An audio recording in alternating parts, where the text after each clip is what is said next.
The 7 things you should be talking about today. Number 7. Lawmakers are pushing forward with legislation to ban cell phones in K through 12 classrooms across the state of Alabama after Governor Kay Ivey vocally supported the initiative in her State of the State address.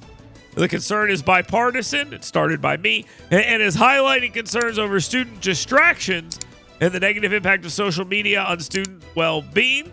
If passed, House Bill 166 and Senate Bill 92 would standardize a no-phone policy across Alabama's school district, aiming at a better learning environment by prohibiting the use, operation, and possession of wireless devices during school hours.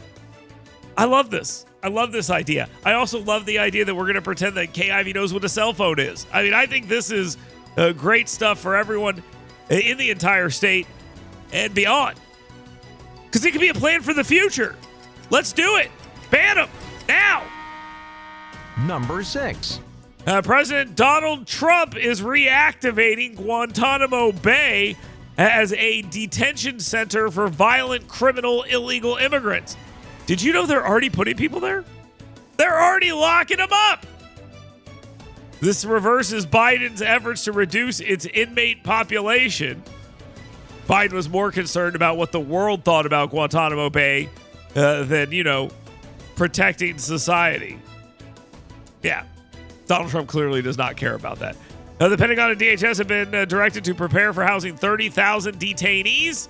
200 Marines already deployed. But here's the thing, Katie Britt, United States Senator for the great state of Alabama, she praised this, saying, "We're going to get criminals off our streets. We're going to detain them." And now we hear this week we're going to deport them to Gitmo. You have Joe Biden. We had an open border system and drained Gitmo, actually emptying it. So comparing the two presidents and what they did here, Katie Britt's a fan of locking them up. Number 5. Trump derangement syndrome is so 2020. So 2020. Elon derangement syndrome. That's where we're at right now. That's the new hotness, as the kids would say. Democrats have mobilized against Elon Musk, Trump's key ally in the Department of Government Efficiency, DOGE. He's not an ally. He's an employee of the president. What are we talking about here? Like they're best friends? The other day, Yasmin Crockett suggested that one is the first lady and one is the president. You decide which one, because she's clapping back. That's what she's doing, and we're supposed to be super impressed by that. Anyway, they say he wields unchecked power, which is not true, has access to sensitive government data. Can we talk about that for a second? IRS agents have access to your sensitive government data. Are they elected officials? No. Why are they pretending that Elon Musk is turning off your Social Security payments and stealing your Social Security number? A Nigerian did that for my grandma already. Number 4.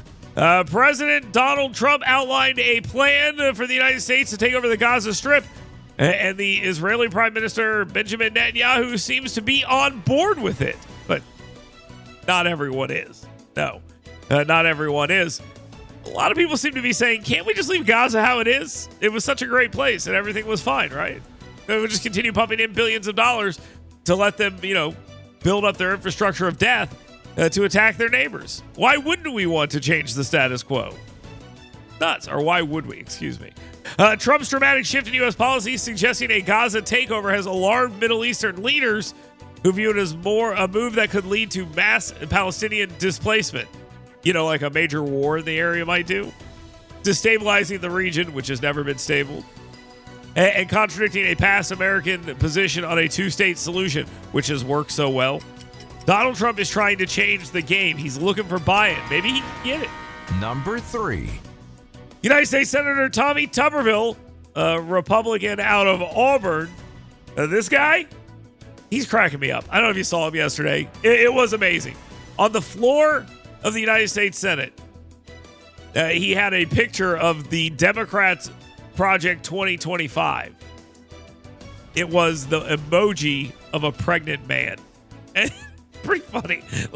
I want to say they should be doing other things. I'm fine with this. This is okay. This is a silly little thing.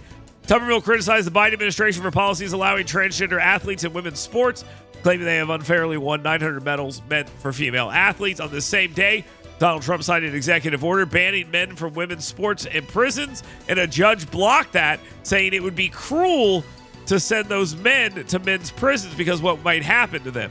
Instead, those men should stay inside women's prison, and we shouldn't worry about the women that are there. Okay.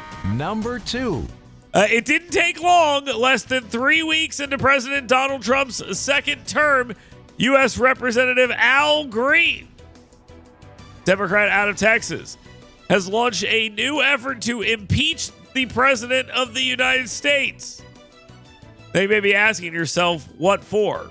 And if you have the answer, I'd love to know, because it doesn't really appear that they know exactly what they're trying to do. But Al Green is kind of a clown here, and we should all be impressed that he is getting the attention he is seeking. He wants to impeach him for ethnic cleansing, which has not happened, so I don't know why he's saying this. But he's impeaching him for things he might do down the line. That's not really what happens. He has to commit a crime, you see. That's part of this. You can't just declare you're impeaching someone because of something he might do that you won't like. That's not it. And now time for the number 1 thing you should be talking about today. Jesus was not a refugee. Well, let's be clear about this. Let's be crystal clear. Despite what activists are claiming, while pouting as Alabama lawmakers are cramming an immigration bill right down their throat, which is exactly what's happening. It's exactly what should happen. But no, Jesus was not a refugee. That is not true. It is not human trafficking for a teacher to take students across the Alabama border for some reason. These are all things that Democrats and the media are pumping up right now when they're not telling them how to avoid deportation. And yes, that's happening as well. AL.com had a story yesterday telling people what to do if they get stopped and they're about to be deported. They're just actively working against you, and they don't even know that they don't even care that you know it. It's hilarious. The immigration bills would criminalize illegal individuals, impose financial penalties on international money transfers. I got a little bit of a problem with that. And they want to align state policy with President Donald Trump's immigration stance. Let me offer this up a different way. They want to align state policy with the stances of the people of the great state of Alabama. Opponents argue that Jesus was a refugee. That's basically it. That the laws contradict biblical teachings with lies and misinterpretations of Jesus' origin story, which is basically the only way they can do it. 90% of the Democrats' arguments, if you pay attention, boil down to, what's going on around me? I don't understand, so I'm going to say something dumb, and you're going to have to try to explain to me why the dumb thing I believe isn't what it is. They claim it could lead to racial profiling and economic hardship for immigrant families.